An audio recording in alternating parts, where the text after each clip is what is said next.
هغوی بهر ته ووتل. د 5مې ورځې سپوږمۍ لوېدلې وه. کوڅې تیارې او چوپې وې. علي دوی ته لاره ښودله. کوم 500 ګزه چې ولاړل، له هغې کوڅې نه یوه بله کوڅه وتلې وه. علي 2مې کوڅې ته ور وګرځېد، خو چې لږ وړاندې ولاړ هک پک ودرېد. احمد او نجلۍ چې ورپسې وو ده ته ور ورسېدل. علي په ټیټ غږ وویل: څوک را روان دي؟ احمد په ځیر غوږ ونیو او د پښو ترپار یې واورېد. نجلۍ وویل: هغه دې لوري ته را روان دي. علي وویل: بیرته وګرځئ، موږ به له هغې بلې کوڅې نه ووځو. دوی بیرته ګړندي همغه ځای ته راغلل چې دواړه کوڅې سره یو ځای شوې وې. علي بیرته په لومړۍ کوڅه ننوت او وړاندې روان شو، خو ګرځندي ته نږدې یې د څو تنو غږونه واورېدل. هغه خپلو ملګرو ته وکتل او ویې ویل: لکه چې پر مرګ ورغلو. احمد یوه شېبه په چوپه خوله د هغوی خبرې اورېدلې او بیا یې وویل: دوی هم دې لوري ته را روان دي او شمېر یې هم زیات ښکاري. پر هماغه لاره بیرته وګرځئ. اوس د علي پر ځای احمد دوی ته لارښوونه کوله او تر پخوا ګړندي روان و.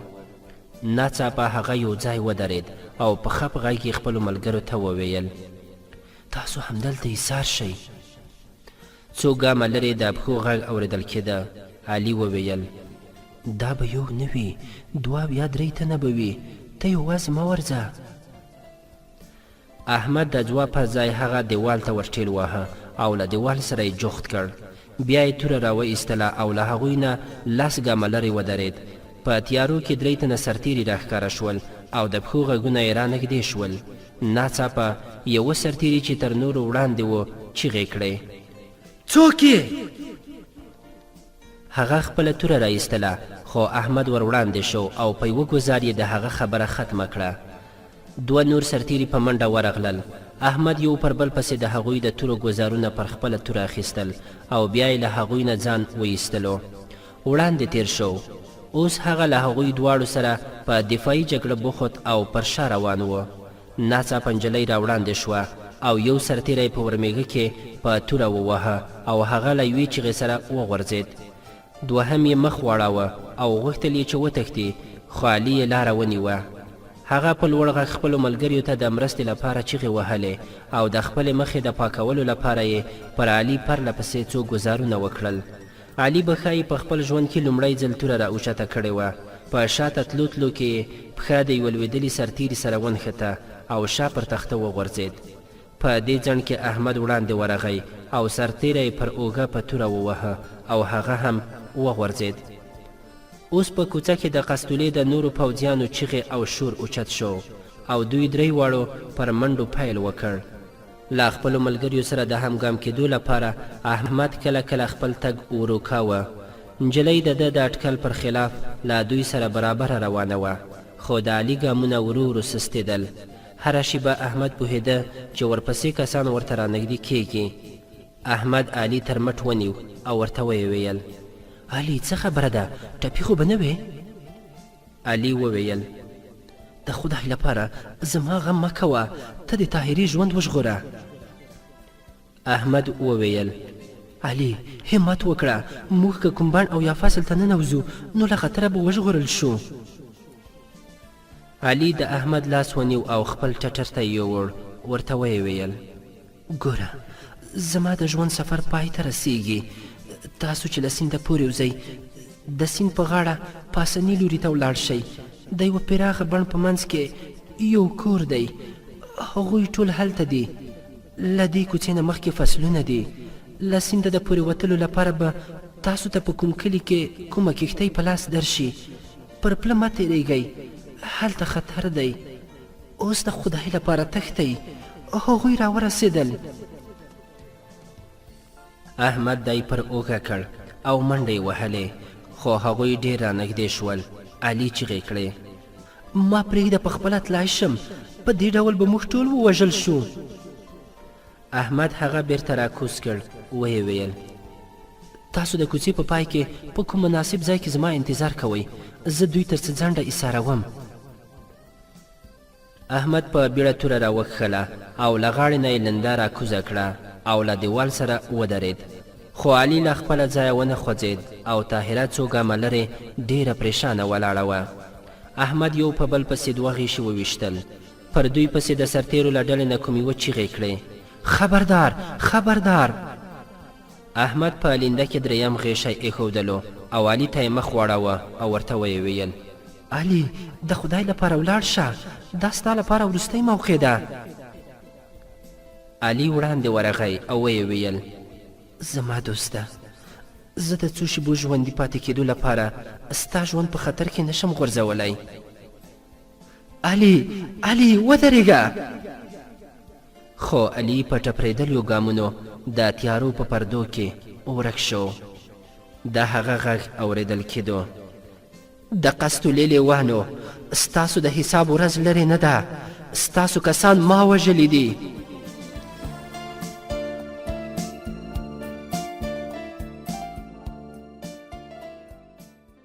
نجلۍ ور وړاندې شوه او احمد یې تر لاس ونیو. راځه، علي خپل منزل ته را رسېدلی دی. احمد له هغې سره روان شو. د هغوی شاته په تیارو کې د ووژنئ راګیر یې کړئ چې رانه ولاړ نه شي غږونه اوچتېدل. بالاخره په فضا کې د الله اکبر یوه ناره پورته شوه او د یوې شېبې لپاره چوپتیا خپره شوه. د یوه چا غږ اوچت شو: بې همتو، ولې ودرېدئ؟ وړاندې راشئ. احمد به کله کله شاته مخ واړاوه او یو غیشی به یې خوشی کړ او بیرته به خپلې ملګرې ته راغی. له کوڅې نه وړاندې یو وړوکی میدان و. د تنګې کوڅې له تیارو نه چې لږ پراخه میدان ته راووتل، احمد ته خپل شاوخوا لیدل لږ اسانه شول. خو له دې سره دلته خطر هم زیات و. احمد د یوې ونې اړخ ته ځان ورساوه او څلورو لوریو ته یې وکتل. د دې میدان درې لوریو ته کورونه وو. څلورم لوري ته د یوه دیوال تر شا ګڼې ونې وې. احمد نجلۍ ته وویل: ته د هغې دیوال شاته ولاړه شه او زما د راتلو انتظار کوه. له کوڅې نه د راوتلو پر وخت چې احمد کوم غیشي ویشتلي وو، پر دوی پسې سرتیري یې ډېر پام تاړ کړي وو او هغوی د دې پر ځای چې شورماشور وکړي په پټه خوله خپ وړاندې تلل. چې کله هغوی له کوڅې راووتل، احمد د غیشو پر اورولو پیل وکړ. د لومړي دوه غیشي پر نښه برابر شول او پر دوی پسې راغلیو سرتیرو د وړاندې راتلو په ځای خپل دوه ټپیان پرېښودل او شور یې ګډ کړ. بیرته د کوڅې په لور په شا وتښتېدل. احمد د دیوال په لور منډه واخیسته، خو ناڅاپه یې له کوڅې نه د الله اکبر نارې واورېدلې او ودرېد. د قسطلې 5-6 تنه سرتیري له کوڅې راووتل او میدان ته یې منډې راوهلې. په هغوی پسې کوم 15-20 تنه وو او چیغې وهلې: ونیسئ، ویې وژنئ. یو سرتیری له ورختایۍ د احمد څنګ ته راغی، د پر غیشي وویشت او ویې واژه. دیوال ته چې نږدې شو، احمد یو ځل بیا شاته وکتل. ویې لیدل چې د درې لوریو له مختلفو کوڅو نه د خلکو ډلې راووتلې. نجلۍ له هغه دیوال نه سر راپورته کړ چې تر ملا پورې رسېده او ویې ویل: زه دلته یم. احمد پر دیوال واوښت او نجلۍ ته نږدې ورغی. هغې ترې وپوښتل: دا څه خبره ده؟ احمد ځواب ورکړ: د تلي تلې د مسلمانانو غیرت راویښیږي، د شهیدانو وینې خوشې نه پاتې کیږي، د حساب ورځ پیل شوې ده. په میدان کې چا په لوړ غږ وویل: مسلمانانو، نور د بدل وخت را رسېدلی دی. تر سهاره په دې کلي کې د قسطلې یو سرتیری ژوندی پاتې نه شي. نجلۍ وویل: خدای خبر دی چې اوس به د دې پایله څه وي. زموږ لارښود ویل چې له یوه مناسب وخت پرته باید هیڅ ډول خوځښت ونه شي. اوس به تر سهاره پورې د قسطلې ټول پوځ او د یحیی پوځ او پولیس په دې کلي کې مرګ ژوبله پیل کړي. احمد وویل: زه له تا نه دا پوښتنه کوم چې له سینده پورې غاړې ته ستاسو له مشر سره څومره سرخندویان دي؟ هلته یوازې د ښار او د ښار شاوخوا د خاصو کسانو راټولېدو امر شوی دی. هغه د حملې د څرنګوالي او وخت د ټاکلو نه وروسته تر یوه وخته په خپلو سیمو کې د کار کولو پریکړه کړې وه. اوس دغه کار بې وخته پیل شو. احمد وویل: موږ اوس باید زر ته زره هغه ته ځان ورسوو. له لیندې نه وتلی غیشی بیرته نه راګرځي. اوس باید هڅه وکړو چې له دې پیل نه ښې پایلې ترلاسه کړو. نجلۍ وویل راځه سیند هغه لوري ته دی. له باغ نه چې ووتل دوی په فصلونو کې یوه خوړ ته ووتل.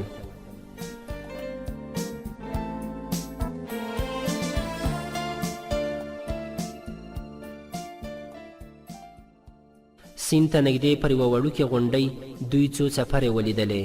دوی چې غونډۍ ته ورنږدې شول د سیند پر غاړه درې وړوکې کښتۍ ولاړې وې. نجلۍ وویل ته پر غونډۍ وخیژه او چاته غږ وکړه. احمد وویل نه، په دې وخت کې د خلکو راټولول مناسب نه دي، زه کښتۍ چلولی شم. دوی بیا په یوه کښتۍ کې سپاره شول. پر ختیځ افق د سهار سترګه راختلې وه او پر اسمان د تیارو پردې ورو ورو پیکه کېدلې. دوی به په تته رڼا کې کله کله یو بل ته وکتل او بیا به یې سترګې ښکته کړې.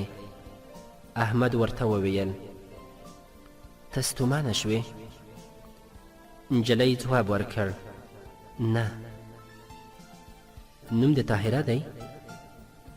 نجلۍ ځواب ورکړ هوکې.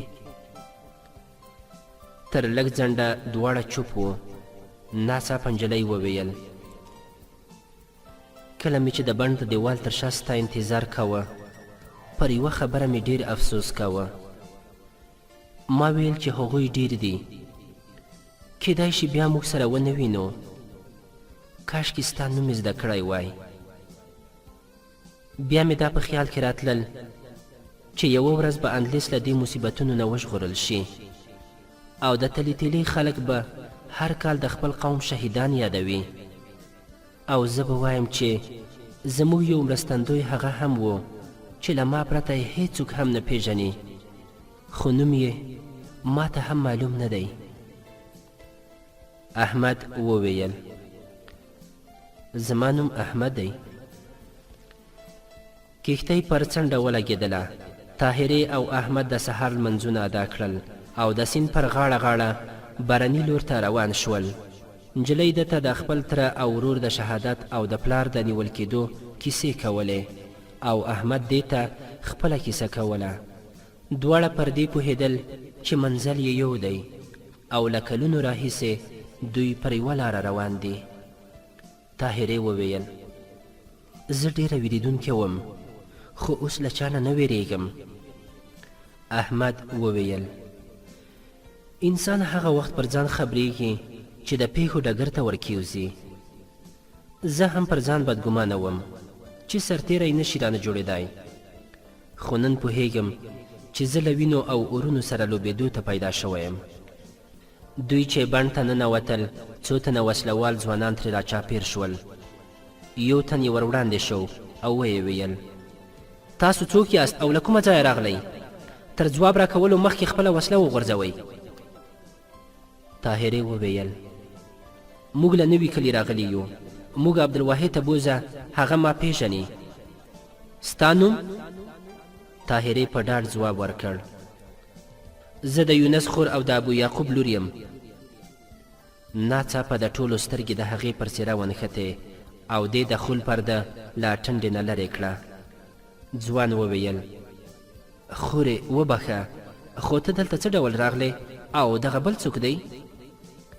طاهرې وویل آیا دا به غوره نه وي چې له بې ځایه وخت تېرولو پرته موږ عبدالواحد ته بوځې؟ د تلیتلې وضع داسې ده چې باید سمدستي یو څه وشي. ځوان وویل په ما پسې راځئ.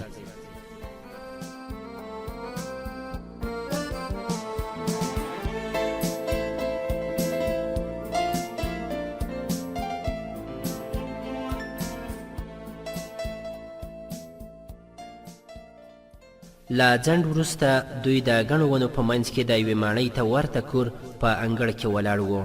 کوم 50-60 کسان د بڼ له مختلفو ګوښو نه پرې راټول شول.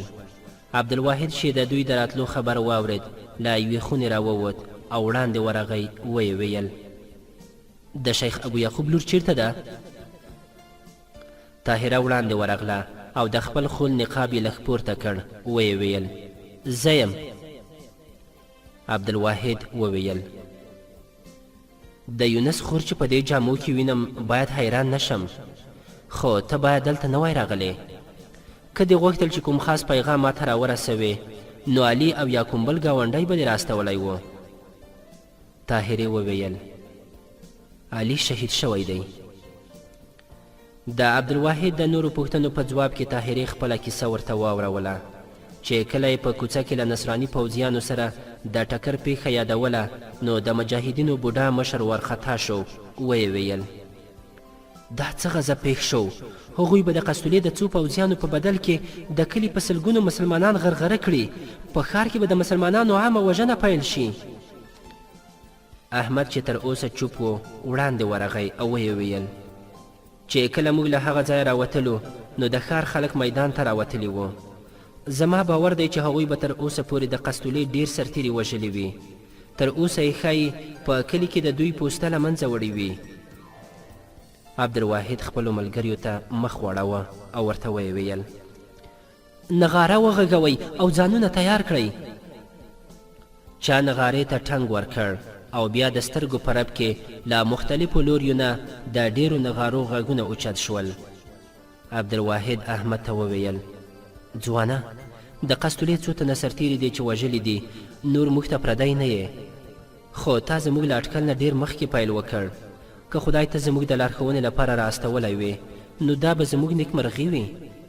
کوم کسان چې په شاوخوا کلیو کې راټول شوي دي هغوی به تر لږ ځنډه دلته راورسیږي. زموږ هغه ملګري چې پوځي تجربې لري زیاتره بندیان شوي دي او زه له مدرسې نه دلته راغلی یم. اوس ستا مشوره څه ده؟ احمد وویل زه د تلي تلي له وضع خبر نه یم. دا مې لومړی ځل دی چې څو کوڅې او سړکونه یې ما لیدلي دي، ځکه خو د سمدستي عملیاتو لپاره زه ښایي ډیره ګټوره مشوره در نه کړای شم. خو زه دا اړتیا ګورم چې موږ باید وخت له لاسه ور نه کړو. غواړم وپوهیږم چې په تلي تله کې د قسطلې د پوځونو شمیر څومره دی.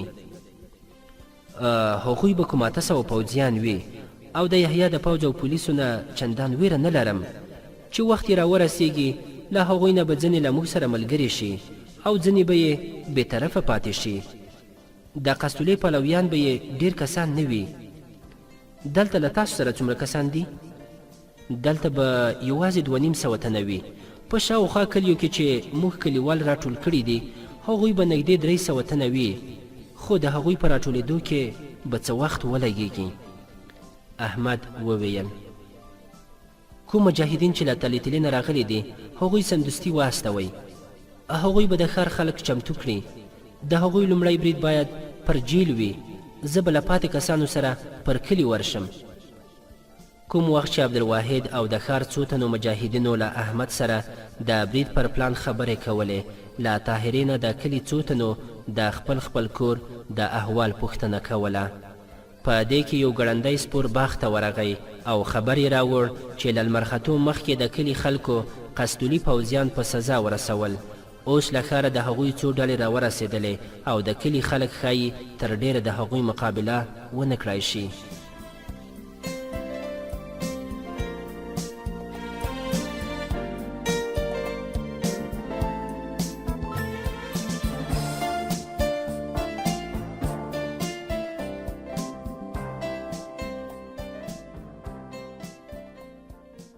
درنو دوستانو، زموږ د نن شپې ناول هم دومره و. هیله ده چې د پام وړ مو ګرځېدلی وي او د دې ناول په نورو برخو کې هم را سره ملتیا وکړئ. تر بیا پورې مو په لوی او بخښونکي خدای سپارو. هر چیرته چې یاست ښاد او بریالي اوسئ.